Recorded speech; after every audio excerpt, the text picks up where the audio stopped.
At a luxury car dealership in Scottsdale, a modestly dressed black woman entered, hoping to find a graduation gift for her son, but instead was racially profiled, humiliated, and escorted out, without staff realizing she was actually the CEO who owned the showroom. What happened next stunned everyone inside. The morning sun blazed across the Arizona sky, reflecting sharply off the glass facade of Prestige Performance Motors, a sleek, modern luxury car dealership in an upscale neighborhood. The lot gleamed with rows of polished Bentleys, Ferraris, and Porsches, each vehicle shining like a trophy under the desert light inside the showroom. The marble floors were cool to the touch. Jazz floated from ceiling speakers and champagne flutes perched on glass tables beside espresso machines that hissed like they belonged in Milan. The clientele matched the atmosphere: men in crisp suits, women draped in silk scarves, and salespeople who moved like stylists, scanning every new arrival with an assessing eye.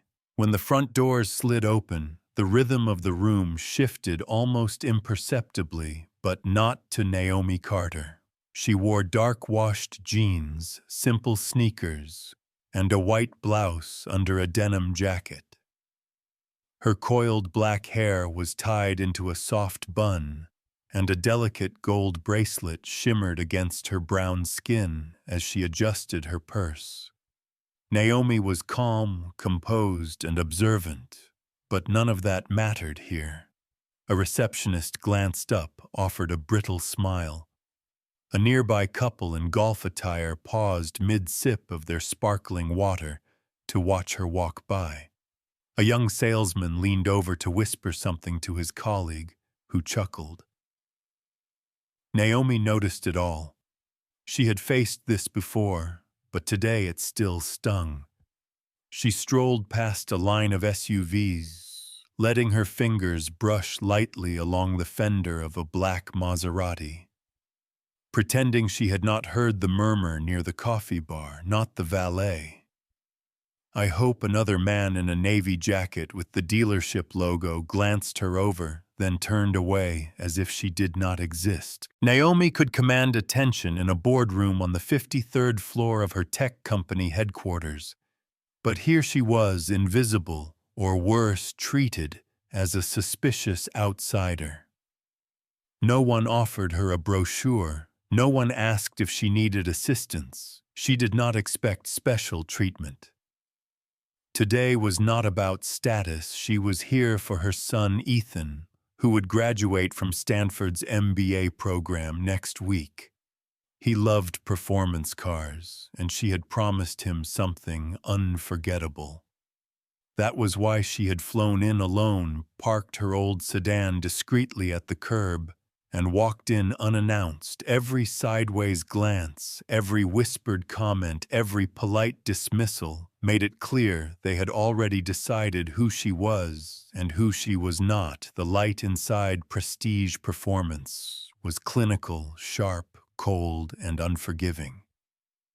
Naomi moved toward the center of the showroom, where a platinum gray Porsche Taycan Turbo S was displayed like a sculpture. Its lines were futuristic, its paint reflecting the room's gloss with mirror clarity. This was it. Ethan had talked about this car for years, not just for speed, but for engineering and precision. It was the kind of machine that respected ambition, she had often told him. She leaned forward, tracing the air just above the flawless hood, imagining his face when he saw it. A small smile tugged at her lips. That was when she heard the sharp tap of heels behind her, followed by a clipped corporate voice. "Ma'am, I'm going to have to ask you to step away from the vehicle." It was a warning wrapped in faux courtesy. Naomi turned slowly to see Ryan Hayes, mid-30s, in a tailored blue blazer, his hair slicked back, His name tag read, Showroom Manager. I wasn't touching it, Naomi replied calmly. Just admiring it. I'm interested in purchase options. Ryan blinked, then chuckled softly, as if she had asked something impossible. This tie-on starts at 5,000. He pronounced each digit like scripture. It is not open for casual inspection. He glanced at her sneakers, then back up. We have more accessible models. In our used inventory near the back, she is not interested in used, Naomi said firmly. I am buying for my son. He just graduated from Stanford MBA. His brows lifted. Stanford, he repeated with amused tilt of his head. Well, good for him. He gestured vaguely toward the rear of the building.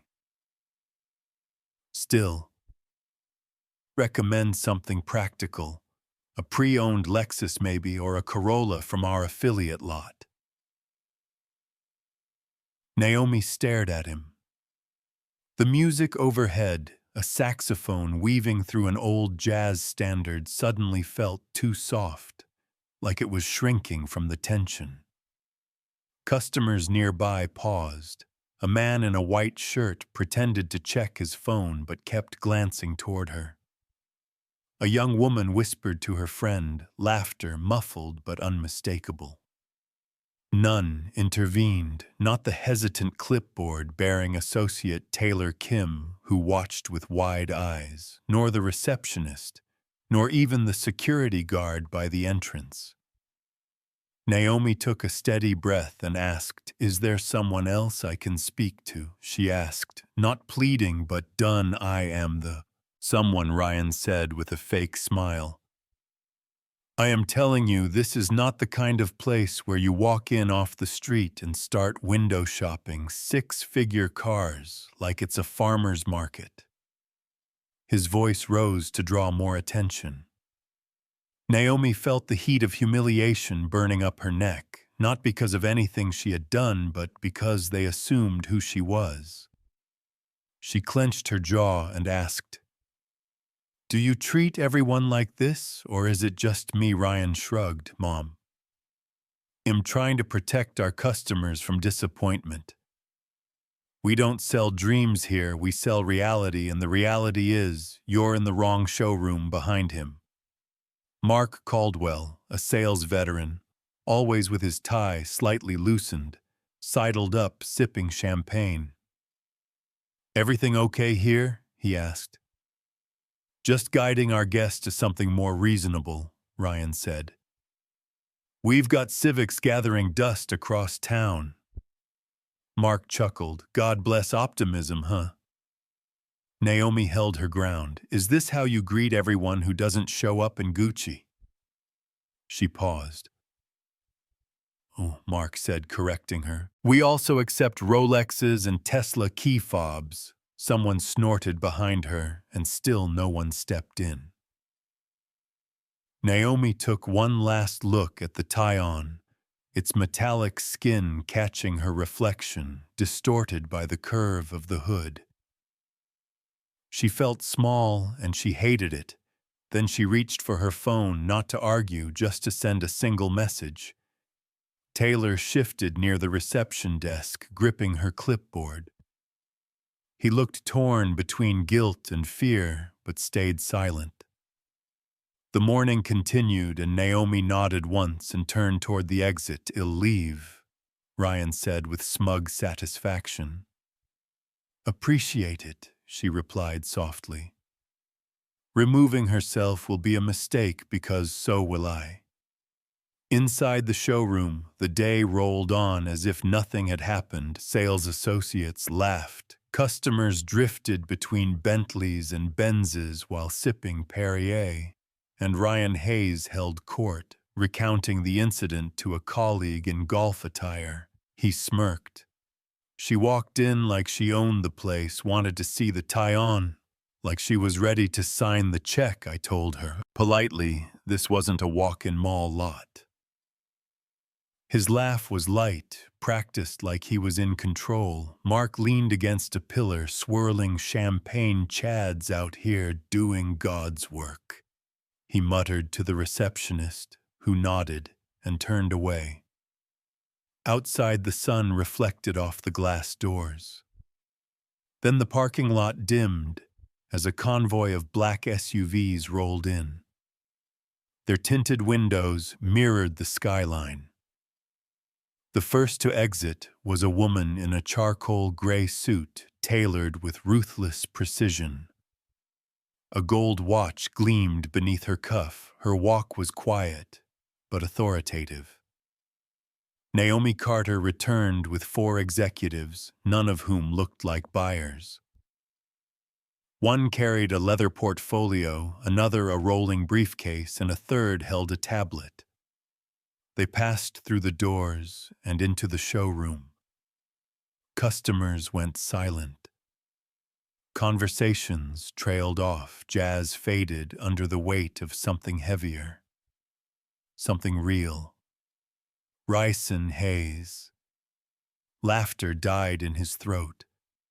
His face twisting through confusion and denial. That's impossible, murmured Mark. Naomi stood in the center of the room, posture relaxed, unflinching.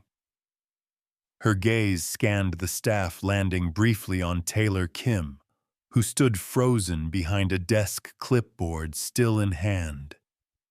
His stomach twisted. Naomi spoke next, removing any pretense. You told me this morning that I didn't belong here, that I was wasting everyone's time. You said I should check used civics across town. At that moment, Angela Perez, the chief legal officer, stepped forward, pulling an ID badge from her purse. We are here on internal executive business, she announced. Ryan tried to rally his voice. If this is a complaint, I can assist. No. Naomi interrupted. She turned so the room could hear.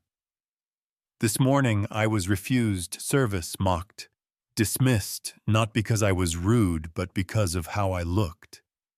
Effective immediately, your employment here is terminated, she said to Ryan and Mark. You will be escorted off the premises after collecting personal effects. Gasps rippled through the room. Ryan stammered. You can't do this. Naomi met his eyes calmly. You insisted I leave this morning because you said I didn't belong here. Naomi Carter, majority shareholder of Carter Technologies, acquired this dealership last year. She paused. Neither status nor wealth protects anyone from bias. Silence settled like a verdict. Taylor Kim stepped forward, clipboard lowered.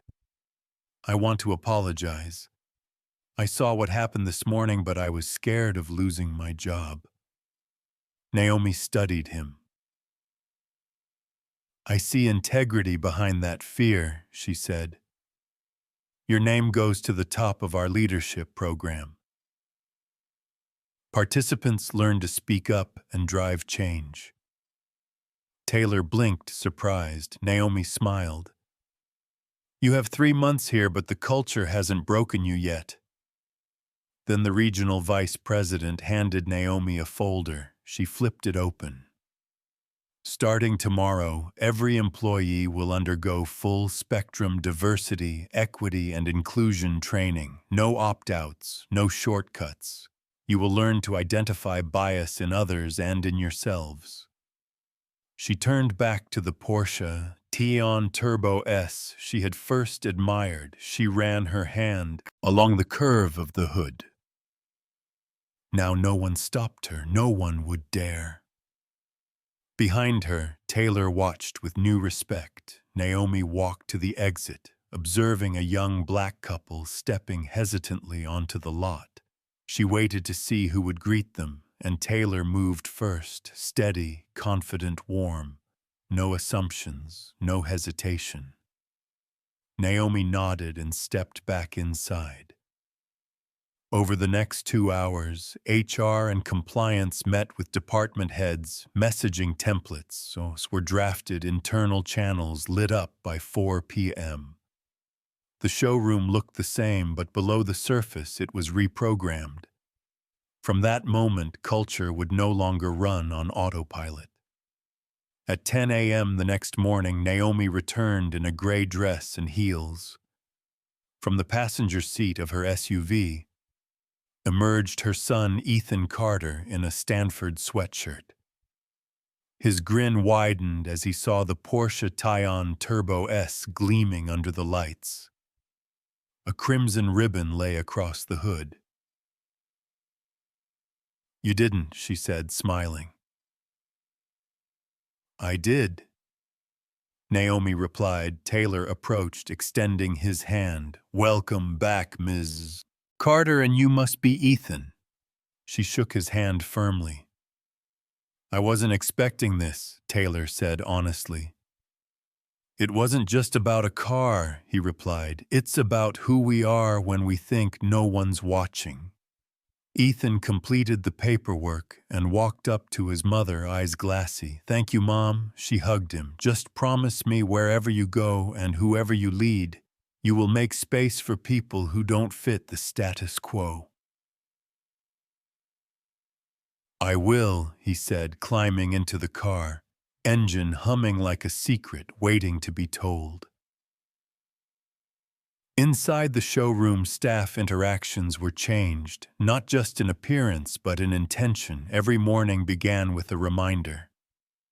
Everyone deserves dignity, everyone earns it. Taylor stood confidently at the reception desk, his clipboard replaced by a new title, Showroom Manager Naomi Carter, and Taylor rebuilt a culture that now demanded real respect for every customer. And with that transformation, prestige. Performance Motors became more than a dealership. It became a new standard.